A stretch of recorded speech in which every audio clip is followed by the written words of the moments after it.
Hello everyone, this is Govind sir.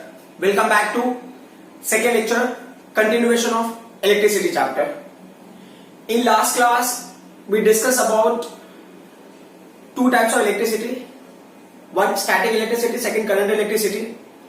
And static electricity, when the charge will be at rest and whatever pattern we are following will come under static electricity. And current electricity में क्या होता है कि when the charge is in motion or when the charge is flowing, whatever we are going to discuss at that time is the part of current electricity. So जो हमने last point cover किया था, last point, very last point, that was rate of flow of charge. So अगर किसी given area में से, suppose if you are taking a conductor and through a given cross section area, so if you are observing, ये conductor है, इसमें आपने एक particular cross section area से आप क्या कर रहे हो, फ्लो ऑफ चार्ज को ऑब्जर्व कर रहे हो. So if charge is flowing through this area, charge is flowing through this area and you are observing with respect to time, like ना 1 सेकंड के लिए आप देख रहे हो 1 सेकंड में how many charges are coming out of this one, तो वो आपको पता चलता है rate of flow of charge. तो उस बेसिस पे क्या होगा कि amount of charge flowing in a given time will give you current. और जैसा कि हमने डिस्कस किया था लास्ट टाइम में, this is called as the rate of flow of charge. Rate of flow of charge in the sense with respect to time. Flow of charge with respect to time is the rate of flow of charge.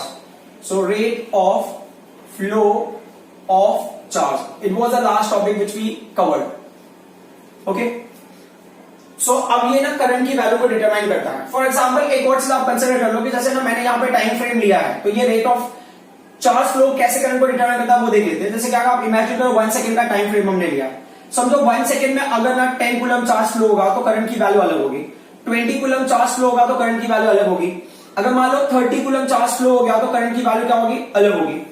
So current will be different. So this much amount of charge is a very huge quantity you can से. जैसा अभी इस फॉर्मूले के हिसाब से देख लेते, last time we did unit also, इसका हमने यूनिट डिस्कस किया था कि जो करंट का यूनिट होगा, एक होता है कि चार्ज के हिसाब से लेते हो तो कूलम पर सेकेंड होगा, और पूरे को रिमूव करके हमने एक नया यूनिट लिया था, दैट इज एम्पियर. तो for example if I am taking this condition, I am applying for the all three possibilities, ये first possibility, second, third. So they are saying I am taking the same time will be fixed. So I am taking I is equal to what is the amount of charge flowing, that is 10 coulomb. So how much time it is going to take, it is going to take 1 second. So total quantity will be 10 ampere. But अगर आप imagine करो if 20 coulomb is flowing in 1 second, actually this is very huge amount of charge. Just मैं समझने के लिए मैं example ले रहा हूं. When this much amount of charge flowing is actually big task. So अब कैसा होगा, ये 20 कूलम चार्ज फ्लो हो रहा है in how much time, 1 second. तो ये क्या होगा, 20 एम्पियर हो गया. अब suppose that same amount of this in same interval of time 30 coulomb charge is flowing, so it will give you 30 ampere. So the main problem is when you are talking about in terms of time, so it is controlled by with respect to time, so it's a rate of flow of charge. So in given time how much charge is flowing will give a strength of current. ये definition का meaning हो गया. So now when we are going ahead, so one more thing in this case, the charge which is flowing in the circuit is an electron. So electron flows from negative terminal to positive terminal of cell or power supply. So ये negative terminal हो गया and this is the positive terminal of power supply, and electron is going to flow like this.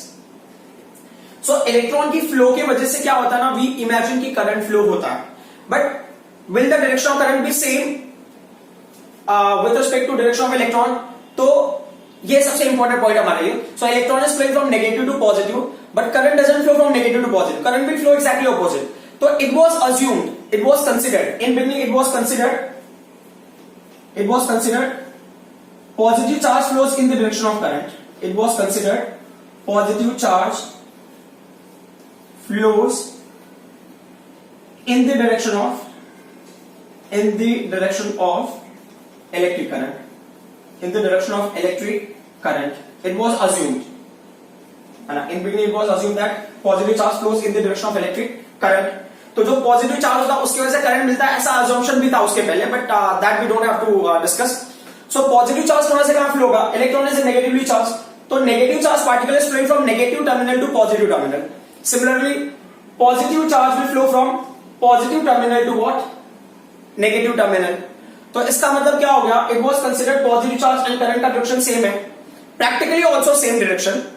So इसका मतलब current कहां से कहां flow होगा, current will flow from positive terminal of cell और power supply to negative terminal of cell और power supply. Very important part in this case कि जब हम ना इलेक्ट्रिक करंट को लेते हैं इलेक्ट्रॉन के टर्म में, क्योंकि हमने सबसे पहले स्टडी किया है फ्लो ऑफ इलेक्ट्रॉन, हमको इलेक्ट्रॉन का डायरेक्शन पता है। With respect to that we need to compare everything. जैसे कि पहले ना एक आइडियल वैल्यूज हमारे पास मिल गया, हमको उसी के रिस्पेक्ट में सारी वैल्यूज बतानी है कि चलो ठीक है, जैसे कि अभी आपको एक वैल्यू दे दिया, जैसे आप 2 का टेबल ले रहे हो तो 2 multiplied by 1, 2 multiplied by 2, 2 multiplied by 3, तो everything is taken with respect to 2। तो यहां पे क्या होगा, हमने जो पहला वैल्यू इन्वेंट किया वो क्या है, हमने पहला जो डिटेल निकाला वो इलेक्ट्रॉन का फ्लो। तो now we have to compare everything with respect to electron. हमको इलेक्ट्रॉन के साथ में ही सारी चीजों को कंपेयर करना है। तो electron is going left to means negative to positive terminal, तो करंट कहां से कहां फ्लो हो रहा है, पॉजिटिव टू नेगेटिव। तो कन्वेंशनली तो एक पॉइंट हमारे समझ में आता है, ये आपने लिख लिया होगा आई होप, ठीक है, just on off this part. So you can से conventionally, so there is a term conventionally what, electric current flows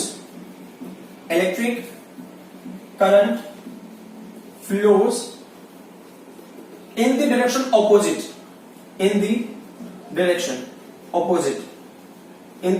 opposite to flow of electron, in the direction opposite to flow of electron.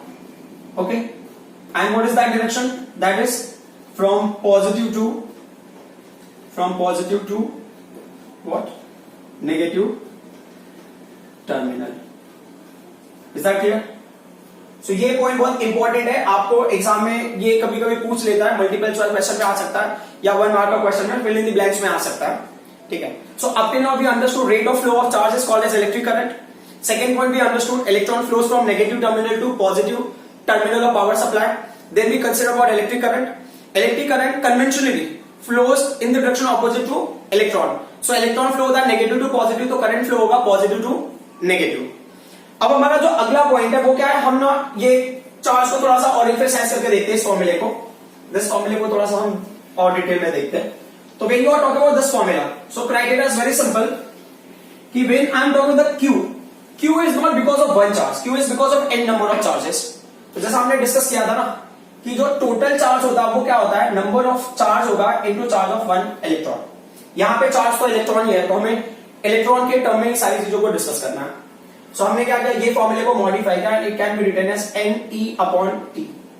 One thing you need to know, जो Q होगा ना उसका unit होना चाहिए coulomb when you are simplifying. जो time होता है उसका यूनिट होना चाहिए सेकेंड। जो करंट होगा उसका यूनिट होगा एम्पियर, ठीक है। और E is also the charge, उसका भी यूनिट क्या होगा, कूलम में ही होगा। उसके हिसाब से हमको इस क्वेश्चन को क्या करना है, सिंप्लीफाई करना। अब जो सबसे इंपॉर्टेंट पॉइंट है, तो यहां पे हमें क्या करना है, डायग्राम में आपने डायरेक्शन ऑफ करंट दिखाते हो, तो करंट का डायरेक्शन क्या होगा, पॉजिटिव टू नेगेटिव। तो डायरेक्शन यहां पे पॉजिटिव से नेगेटिव की तरफ फ्लो होता है। अब एक क्वेश्चन ये है कि ये आप अगर देखोगे ना तो ये कैसा है, ये पॉजिटिव से स्टार्ट होता है एंड पूरा ट्रेवल करके again it will come to negative end inside it will travel and will reach to positive. तो ये वापस से पॉजिटिव से स्टार्ट होता है and it is reaching to positive. वैसे conventionally when you will take, तो आप टर्मिनल्स के टर्म में लेते हो कि पॉजिटिव से स्टार्ट होता है नेगेटिव तक जाता है, फिर नेगेटिव से अंदर भी तो आता होगा, अंदर से फिर वापस से बाहर जाएगा। सो means it is completing a closed path, it's having a closed path. Plus ना कंटिन्यूटी होनी चाहिए, देयर शुड बी कंटिन्यूटी। सो अगर आप इसको इमेजिन करते हो कि अगर ये कंटिन्यूस और क्लोज पाथ है, if it's a continuous and close path, ये किसका कंटिन्यूस क्लोज पाथ है, continuous close path of electric current. तो इसको हम क्या कंसिडर करेंगे, तो is called as electric circuit. इसको हम इलेक्ट्रिक सर्किट कंसिडर करेंगे। अगर ये कंटिन्यूस एंड क्लोज पाथ होगा तभी ये इलेक्ट्रिक सर्किट होगा। फॉर एग्जाम्पल कि अगर मान लो कि यहां से हमने पावर सप्लाई अप्लाई किया, you have done all the connection and all, but suppose that this potential difference is trying to force कि इलेक्ट्रॉन फ्लो, बट ना कहीं पे ये ब्रेक हो जाता है। जैसे यहां पे मैंने कंपोनेंट यूज किया की और स्विच, तो की एंड स्विच में यू कैन सी ना ये होता है सर्किट को ना, इट इज यू कैन से conducting link, it is a conducting link. ये लिंक फॉर्म करता है दो कंडक्टिंग एलिमेंट के बीच में, this wire and this wire का कॉन्टेक्ट और conducting link will be form at this switch. If this switch is open, open in the sense यहां पे जो डॉट है उसको बाहर निकाल दिया, यानी तो आपने स्विच ऑफ कर दिया। यहां पे ये चीज को भी देख लेना, स्विच ओपन है और देन स्विच क्लोज है। ये जनरल टर्म है, क्योंकि इसके लिए ना हमें कोई ऐसा कंडीशन मिलता नहीं है कि आपको ऐसे बताना है। स्विच ओपन का मतलब क्या होता है? Switch off. आपने स्विच ऑफ कर दिया, स्विच ओपन मतलब ये ओपन हो गया। मतलब ये जो पर्टिकुलर पॉइंट है ना, यहाँ पे एक ऐसा होता है डॉट टाइप में है। जब भी आप प्रैक्टिकल वगैरह करोगे that time you can see कि स्विच में क्या, की में हमने ऐसे पिन पुट करते हैं तो ये का it will form the contact, conducting link form करता है, करंट विल स्टार्ट फ्लोइंग, तो वो स्विच ऑन होगा अगर आपने पुट किया। मतलब when it is closed, when switch is closed तो वो एक्चुअल होता है switch on, and when switch is open it is switch off. तो अगर मान लो ये की को हमने बाहर निकाला, मतलब वो जो पिन है उसको बाहर निकाल दिया हमने, तो if you take out the pin then key is what? Open. ये स्विच ऑफ होगा, करंट फ्लो नहीं होगा। तो ये क्या है? There is not a continuity, तो वो कंटिन्यूअस नहीं होगा और क्लोज भी नहीं होगा। क्यों? क्योंकि यहां पे आपने ब्रेक कर दिया। So when if it is open तो वो इलेक्ट्रिक सर्किट नहीं होगा। इलेक्ट्रिक सर्किट कब होगा? When there is a continuous and close path of electric current. जब continuous and close path of electric current होगा तब वो होगा इलेक्ट्रिक सर्किट। ओके, सो ये 1 मार्क के लिए क्वेश्चन आ सकता है, डिफाइन इलेक्ट्रिक सर्किट। अब हम आ जाते हैं क्वेश्चन के ऊपर। इसको करने से पहले ना, ये न्यूमेरिकल हमें सॉल्व करना है इसके ऊपर बेस्ड। उससे पहले एक छोटी सी चीज मैं बताना चाहूंगा, दैट इज एक ना आप टर्म याद कर लो, बेटर होगा। ये थोड़ा सा एक्स्ट्रा इंफॉर्मेशन हो जाएगा इस केस में। ये हो गया डीसी मार्वेल। डीसी मार्वेल में नीड पब्लिसिटी, ठीक है। सो ये क्या होता है, थोड़ा सा जो बुक में दिया है उससे 1-2 स्टेप में आगे ही निकल जाऊंगा, but that will be useful for you. तो ये डीसी से मैंने फर्स्ट लेटर डी लिया, सी से मैंने सेकंड लेटर सी ले लिया, फिर मार्वेल का फर्स्ट लेटर ले लिया, बाकी सबका फर्स्ट लेटर ले लो, फिर मे का फर्स्ट लेटर ले लिया, नीड का फर्स्ट लेटर ले लिया और फिर publicity.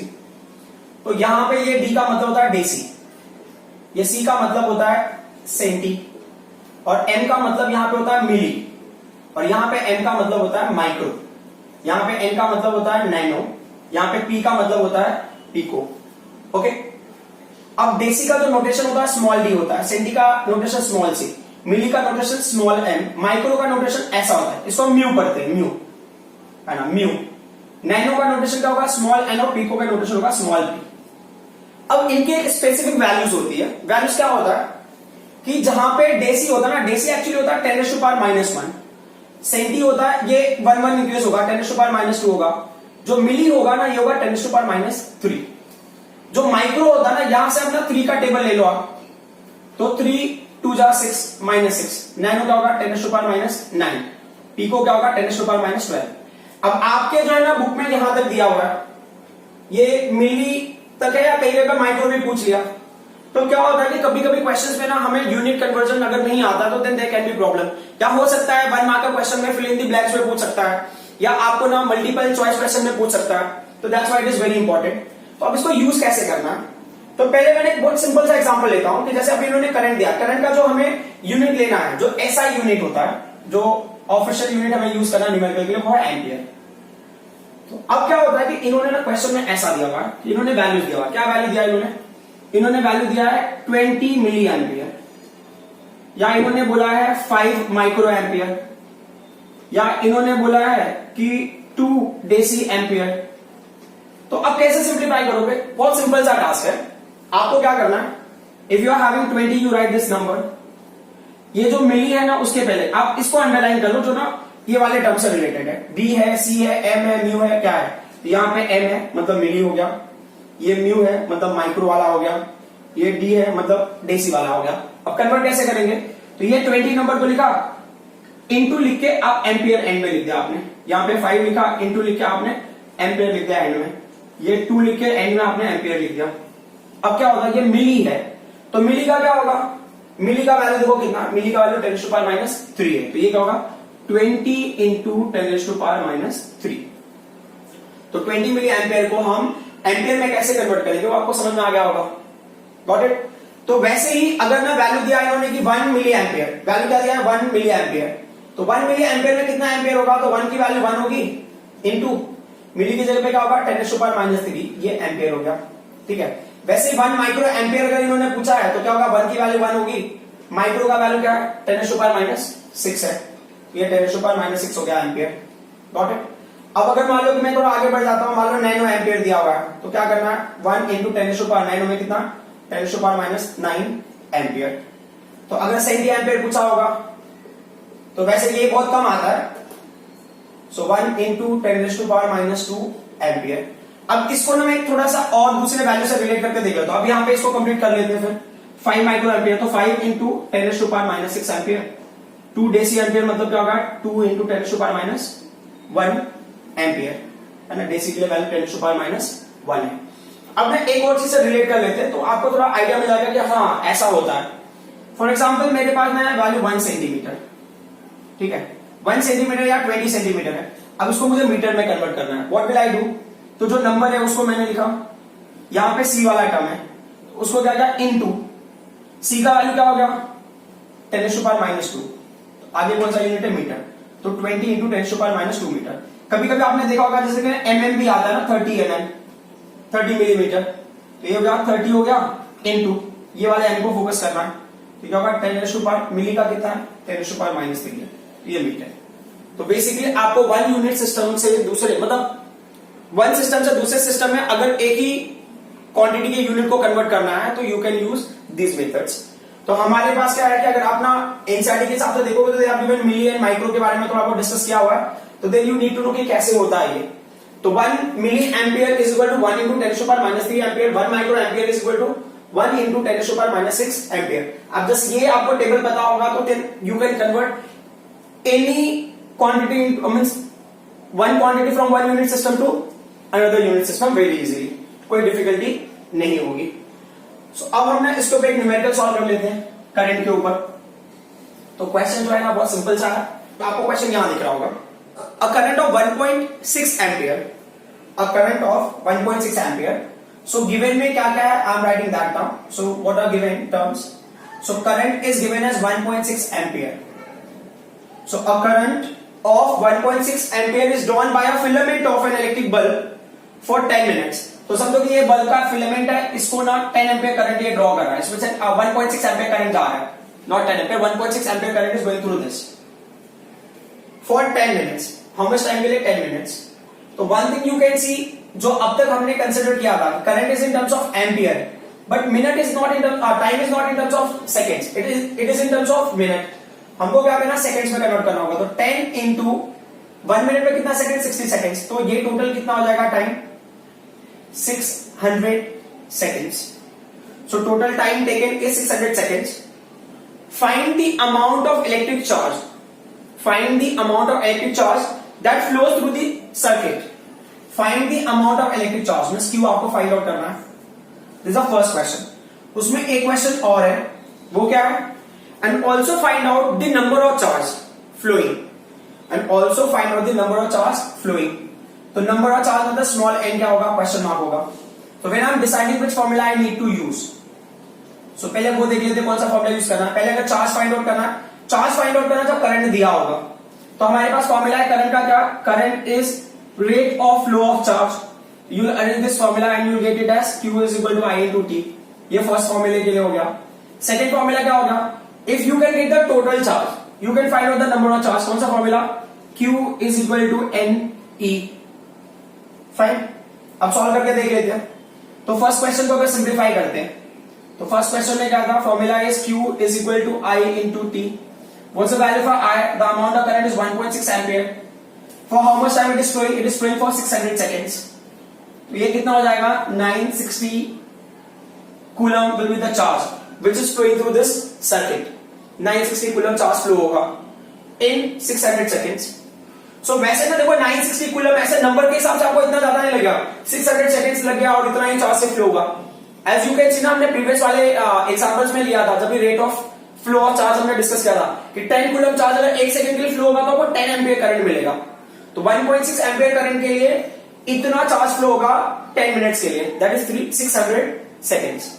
Now second part, what is the second part, second part is you need to find out the total charge, number of charge। so formula is q is equal to n into e। what's the value for n, total charge upon charge of one electron। what's the total charge, total charge is given as 960 coulomb And what is the charge of one electron? 1.6 into 10 raised to power minus 19. Now you can multiply with 10 numerator denominator. तो क्या होगा 9600 divided by 16. और 10 raised to power 19 will go up. How much will have 10 raised to power plus 19. Now you do cancellation. 16 6 are. तो ये क्या होगा 600. So finally n का value is what? 6 into 100 का 2 यहाँ पे होगा and will go with 19. तो 6 into 10 raised to power 21.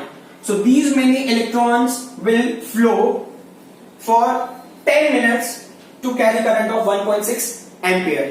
So in one question only we did two things. अब हमारा नया टॉपिक है. The next topic is basically linked to this only, but थोड़ा सा डिफरेंट है. उसके लिए हमें थोड़ा ना कॉन्सेप्ट जनरल कॉन्सेप्ट लेना पड़ेगा. General concept in the sense you consider कि अगर ना एयर फ्लो हो रहा है, the air is flowing from one place to another place, तो क्यों होता होगा.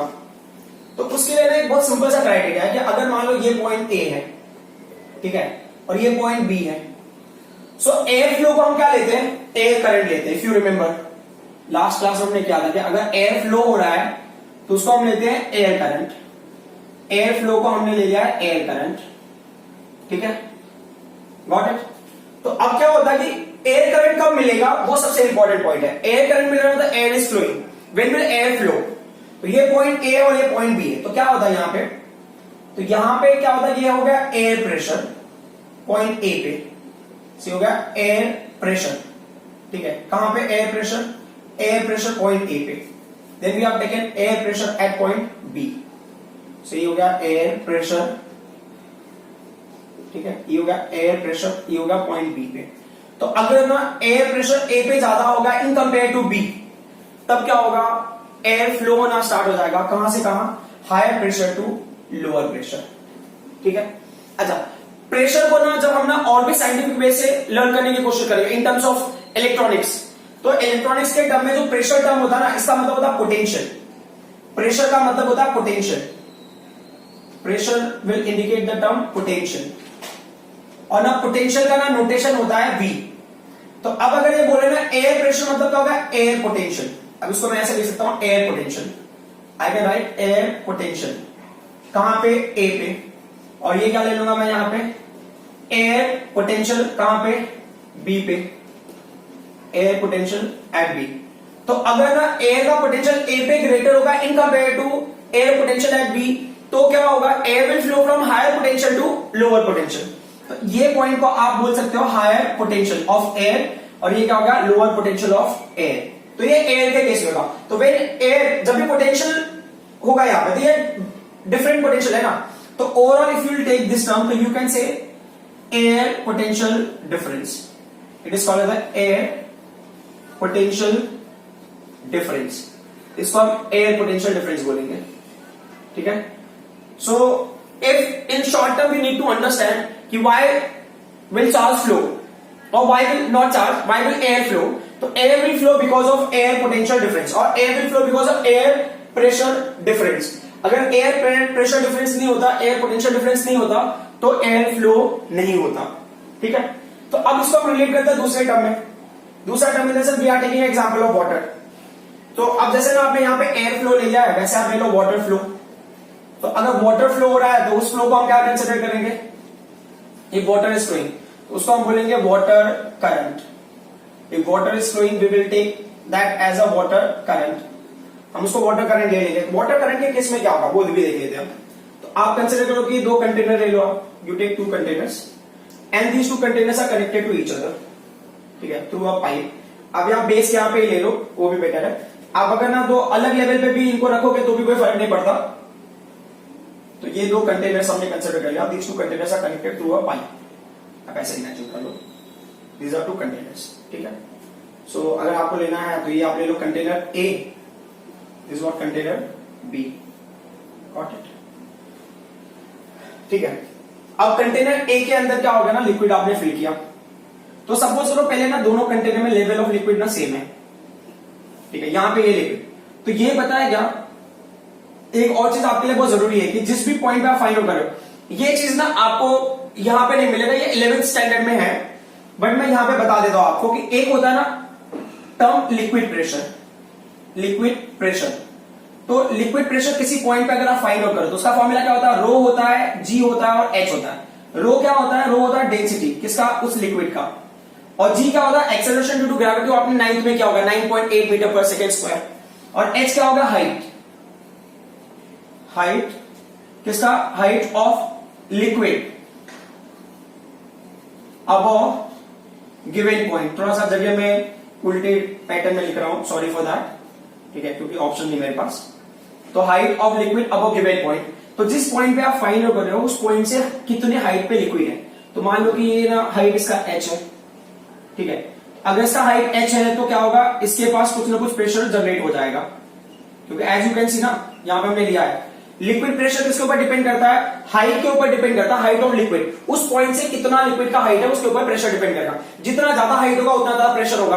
तो यहां पे क्या होगा, यहां पे कुछ तो वाटर प्रेशर होगा, बट आप इमेजिन करो ये चीजों को थोड़ा सा डिफरेंट वे से। मान लो अगर यहां पे भी हमने लिक्विड ये फिल किया है, तो अब देखो दोनों जगह पे तो लिक्विड सेम ही है ना, दोनों जगह लिक्विड सेम है, ये लिक्विड का हाइट भी क्या है, h है। तो यहां पे जो है ना ये पर्टिकुलर पॉइंट जो कंटेनर ए में लिक्विड होगा उसका हाइट कंटेनर बी में जो लिक्विड हाइट का होगा इस लेवल से, इस पाइप के लेवल से, इस पाइप के लेवल से क्या है, सेम है दोनों के लिए। तो इसका मतलब क्या होगा, दोनों में जो प्रेशर की वैल्यू होगी, लिक्विड प्रेशर की वैल्यू होगी, दोनों के लिए लिक्विड प्रेशर की वैल्यू क्या होगी, सेम होगी। तो जैसा आप यहां पे देख सकते हो ना कि अगर ए पे एयर प्रेशर ज्यादा था, मतलब एयर पोटेंशियल ज्यादा था, और यहां पे एयर पोटेंशियल कम था, इसके लिए यहां पे ये फ्लो हुआ, ठीक है। अगर मान लो यहां पे भी प्रेशर सेम होता, यहां पे भी प्रेशर सेम होता, और यहां पे एयर पोटेंशियल सेम होता, और यहां ये दोनों जगह पे सेम होता, तो क्या होता, कोई फ्लो नहीं होता। तो सिमिलरली यहां पे क्या होगा, जो वाटर का ये प्रेशर है, वाटर प्रेशर ये कंटेनर ए में, और जो वाटर प्रेशर है कंटेनर बी में, दोनों क्या है, सेम है, तो कोई फ्लो नहीं होगा। फ्लो तब होगा जब वहां पे क्या होगा, लिक्विड प्रेशर डिफरेंट होगा या वाटर प्रेशर डिफरेंट होगा। तो वाटर प्रेशर कब डिफरेंट होगा, अगर मान लो कि मैंने क्या किया, यहां पे इसको थोड़ा सा चेंज कर दिया, ठीक है। अब आप कंसिडर करना तो आप ऐसे कंसिडर कर लो कि मैं ऐसे ले रहा हूं, ये कैसा हो गया, ये हो गया height of liquid column in container A, और ये क्या हो गया, height of liquid column in container B. तो कौन सा वाले का हाइट ज्यादा है, ए वाले का लिक्विड कॉलम का हाइट ज्यादा है। इसका मतलब क्या होगा, इसका जो प्रेशर होगा, इसका मतलब क्या होगा, वाटर प्रेशर, ये क्या होगा, वाटर प्रेशर, वाटर प्रेशर। या मैं एक काम करता हूं, इतना सब करने के बजाय मैं इसके टर्म में लिख देता हूं, यहां पे जहां पे एयर वर्ड है ना वहां मैंने क्या कहता, वाटर ले लिया। इसका मतलब क्या होगा, जो वाटर प्रेशर है कहां पे, वाटर प्रेशर ए पॉइंट पे, और जो वाटर प्रेशर है कौन से पॉइंट पे, बी पॉइंट पे। तो वाटर प्रेशर ए पॉइंट पे ज्यादा होगा, क्यों, क्योंकि इसके ऊपर लिक्विड का लेवल ज्यादा है और यहाँ पे लिक्विड का लेवल कम है इस पाइप के कंपेयर में, ठीक है। तो यहाँ पे वाटर प्रेशर ज्यादा है तो क्या होगा, अब लिक्विड फ्लो होगा हाई प्रेशर से लो प्रेशर की तरफ। तो वाटर प्रेशर ए पॉइंट पे क्या होगा, ग्रेटर होगा in compare to water pressure है बी पॉइंट। और इस पॉइंट को मैं ना दूसरे टर्म में लूंगा तो मैं क्या कर सकता हूं, इसको मैं लिख सकता हूं, देखो the water potential at point A, water potential at point या water potential for container A. यहां पे पॉइंट नहीं लेंगे हम कंटेनर लेंगे, ये पॉइंट नहीं कंटेनर। वाटर प्रेशर और water potential for container A and water pressure और water potential for container B, दोनों में डिफरेंस है। तो water potential for container A is greater than water potential for container B. तो क्या हो गया कि जो कंटेनर है वो हाई पोटेंशियल पे है, जो कंटेनर बी है वो लो पोटेंशियल पे है। अब क्या होगा, वाटर क्या होगा, फ्लो होगा, क्यों, क्योंकि वहां पे वाटर पोटेंशियल डिफरेंस क्रिएट हो गया या वाटर प्रेशर डिफरेंस क्रिएट हो गया, that's why water is going to flow. तो अगर ना वाटर प्रेशर डिफरेंस होगा या वाटर पोटेंशियल डिफरेंस होगा तो क्या होगा, ये करंट फ्लो या वाटर करंट क्या होगा, फ्लो होगा। अब ये बोल रहे हैं ना, इसी चीज को हम कंसिडर करते हैं इलेक्ट्रिक करंट के टर्म में। तो इलेक्ट्रिक करंट में भी कुछ ऐसा ही कंडीशन होता होगा। तो जैसे आप बैटरी में देखो, यहाँ पे ये है ना, ये पावर सप्लाई, दो टर्मिनल है, ये जो बड़ा वाला टर्मिनल है पॉजिटिव टर्मिनल, ये होता है हाई पोटेंशियल पे होता है, ठीक है। और जो नेगेटिव टर्मिनल होता है ये होता है लो पोटेंशियल पे। मान लो कि कभी किसी रीजन से दोनों का पोटेंशियल सेम होगा तो क्या होगा, करंट फ्लो नहीं होगा। तो जो इंपॉर्टेंट चीज है ना, for the flow of current, कोई भी करंट होगा, फॉर द एयर करंट हो या वाटर करंट हो, सिमिलरली अगर चार्ज फ्लो हो रहा है, अगर चार्ज फ्लो होता है तो हमने उसको क्या कंसिडर किया है, चार्ज फ्लो को we have taken as electric current, ठीक है, इलेक्ट्रिक करंट। तो अब जो सिंपल सा टर्म है हमको क्या समझना है कि वाटर करंट विल फ्लो या air current will flow because of air potential difference, water current will flow because of water potential difference, और electric current will flow because of electric potential difference. अब यहां पे हमारा एक जो नया term आ गया वो गया इलेक्ट्रिक पोटेंशियल डिफरेंस। अगर इलेक्ट्रिक पोटेंशियल्स में डिफरेंस नहीं होगा, मतलब पॉजिटिव टर्मिनल का पोटेंशियल नेगेटिव टर्मिनल के पोटेंशियल में अगर डिफरेंस नहीं होगा तो चार्ज फ्लो नहीं होगा। बात समझ में आ रही है? सो अब यहां पे हमारे पास एक नया टर्म आता है, that is what, electric potential difference. Electric potential difference, ठीक है। तो इलेक्ट्रिक पोटेंशियल डिफरेंस को हम रिप्रेजेंट कैसे करते हैं? इलेक्ट्रिक पोटेंशियल डिफरेंस को हम रिप्रेजेंट करते हैं V से। तो ये है हमारा मेन कंपोनेंट जिसकी वजह से क्या होता है, चार्ज फ्लो होता है, ठीक है। तो अब हम आ जाते हैं मेन पार्ट पे। तो यहां से हमारा चैप्टर अभी दूसरे लेवल पे चला जाता है। यहां से क्या हो गया, हम चैप्टर में कंप्लीटली एंटर कर गए, ठीक है। यहां से काफी सारे कॉन्सेप्ट हमारे क्लियर होना स्टार्ट हो जाता है। सो अब अगर ये पोटेंशियल डिफरेंस होगा तो पोटेंशियल डिफरेंस क्या करता है ना, पोटेंशियल डिफरेंस की वजह से क्या होगा, इलेक्ट्रॉन्स फ्लो होना स्टार्ट होते हैं। सो अब इलेक्ट्रॉन अगर फ्लो होगा तो पहले क्या होगा ना, बैटरी का काम क्या होता है, बैटरी या सेल का काम क्या होता है, जो पावर सप्लाई, वो एनर्जी सप्लाई करता है। तो एनर्जी सप्लाई करेगा, बट इलेक्ट्रॉन का फ्लो होगा जब पोटेंशियल डिफरेंस होगा। मान लो यहां पे इलेक्ट्रॉन पहले से रहा होगा, जैसे नॉर्मली वायर होता है तो उसमें इलेक्ट्रॉन तो पहले से ही होंगे ना, और वो इलेक्ट्रॉन रैंडमली मूव कर रहे होते हैं। रैंडमली मूव कर रहे हो मतलब ना वो किसी भी डायरेक्शन में जा रहे होते हैं। वो होता है ना थर्मल वेलोसिटी की वजह से। थर्मल वेलोसिटी मतलब कि जब ना रूम टेम्परेचर है ना, जैसे 20 डिग्री सेल्सियस 25 डिग्री सेल्सियस जैसा भी होता है ना, आपने सुना होगा दिल्ली का टेम्परेचर 37 डिग्री सेल्सियस है, तो उतना टेम्परेचर सफिशिएंट होता है कंडक्टर के अंदर इलेक्ट्रॉन्स को फ्री करने के लिए। तो कंडक्टर के अंदर इलेक्ट्रॉन्स फ्री होते हैं, बट वो इलेक्ट्रॉन्स ना स्पेसिफिक डायरेक्शन में नहीं जाते। स्पेसिफिक डायरेक्शन में क्यों नहीं जाते?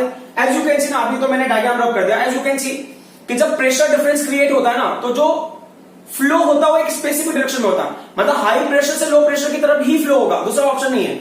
एयर में भी वही था, high air pressure to low air pressure की तरफ, मतलब हाई पोटेंशियल डिफरेंस से हाई पोटेंशियल से लेकर क्या होगा, लो पोटेंशियल की तरफ ही फ्लो होगा। दैट इज द रूल, वैसे ही फ्लो होगा, ठीक है। तो वैसे ही यहां पे करंट का भी सेम कंडीशन होगा, करंट ना हाई पोटेंशियल से लो पोटेंशियल की तरफ फ्लो होगा। Current will flow from high potential to low potential because of potential difference. But electron कहां से कहां फ्लो होगा, नेगेटिव टू पॉजिटिव होगा, but electron will also flow because of potential difference only. तो अब अगर इस पॉइंट को हम अगर और हाईलाइट कर रहे हैं, तो सेल ने क्या किया, एनर्जी प्रोवाइड किया इलेक्ट्रॉन को। कौन से इलेक्ट्रॉन को, जो ना नॉर्मल टेम्परेचर पे इधर उधर घूम रहे थे, जो इधर उधर घूम रहे थे वो स्पेसिफिक डायरेक्शन में नहीं थे, इसके लिए हमको करंट मिल नहीं रहा था। पोटेंशियल डिफरेंस की वजह से स्पेसिफिक डायरेक्शन मिल जाता है।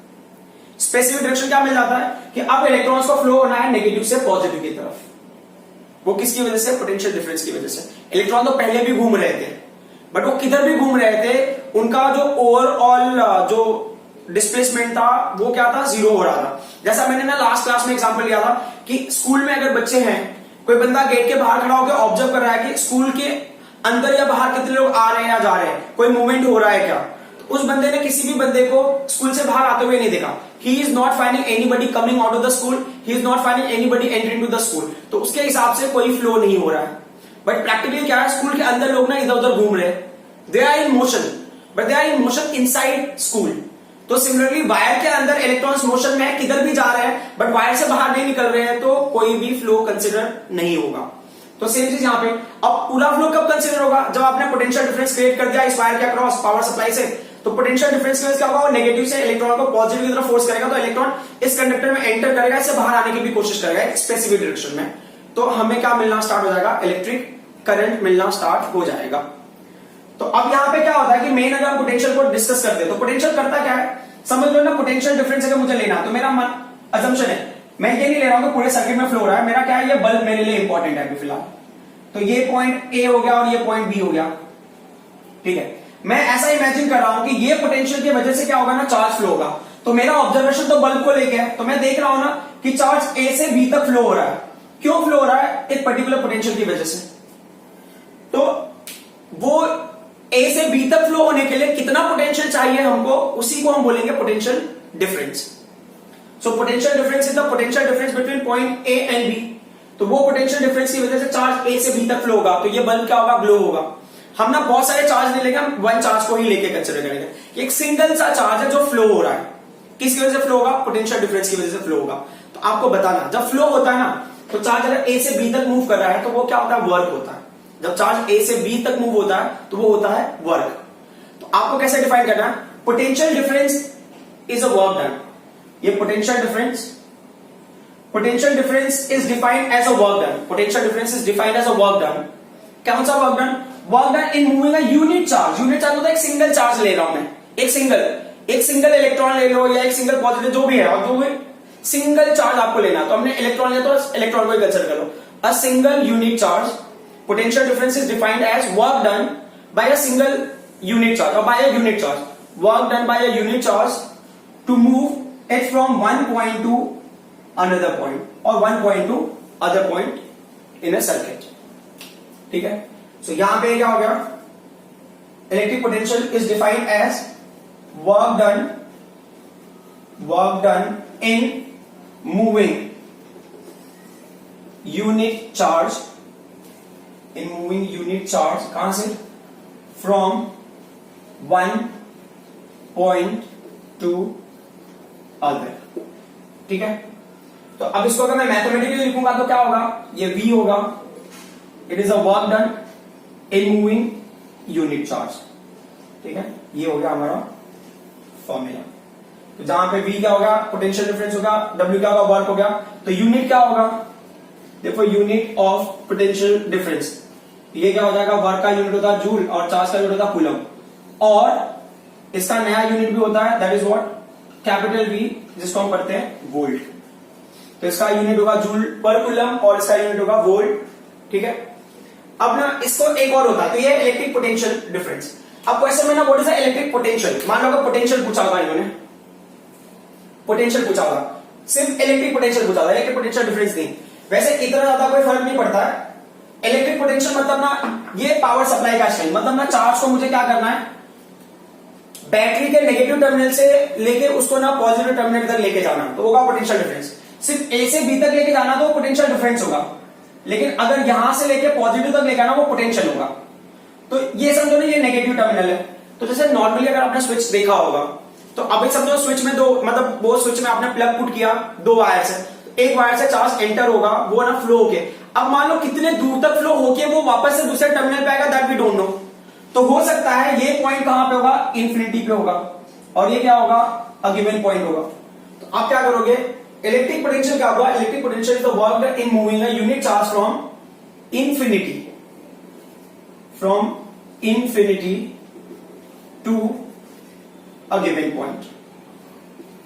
Infinity to a given point. ठीक है, आज फिर हम यहीं पे वाइंड अप करते हैं कि इलेक्ट्रिक पोटेंशियल का फॉर्मूला होता है work upon charge to which we are going to flow, yeah, charge to which that circuit is going to flow because of potential difference. Thank you very much.